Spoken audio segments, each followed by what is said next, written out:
What's going on, everybody? My name is Michael Chernow, chef and restaurateur, and I am so excited to talk with you today about one of my favorite meatball recipes. I developed a recipe that uses almond flour as opposed to breadcrumbs or just bread. We're gonna work today with the Calphalon quartz heat countertop oven. It cooks really evenly, spectacular.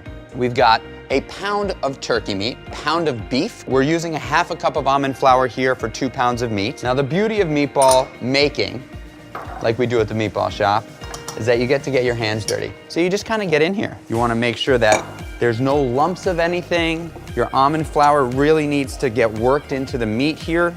Kind of want it to look like that. All right, so this is where the fun begins. I take a little olive oil and I drizzle my sheet tray here, and then we start rolling our meatballs. So we use this 2-ounce scooper, so they're all nice and even, same exact size. We've got all these scooped out balls, and what I like to do is I like to roll them. This step is obviously really important. You always want to line your meatballs up really nice and evenly, all touching to keep the juices in. Boom.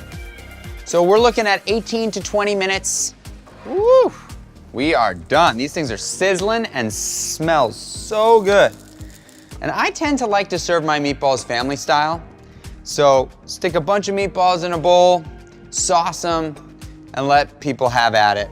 I'm gonna finish this with some parsley, and then of course, one of the most necessary elements, some Parmesan cheese. And the finishing touch, little drizzle of olive oil for these awesome gluten-free beef and turkey meatballs cooked with the Calphalon quartz heat countertop oven. I am so excited to dig in.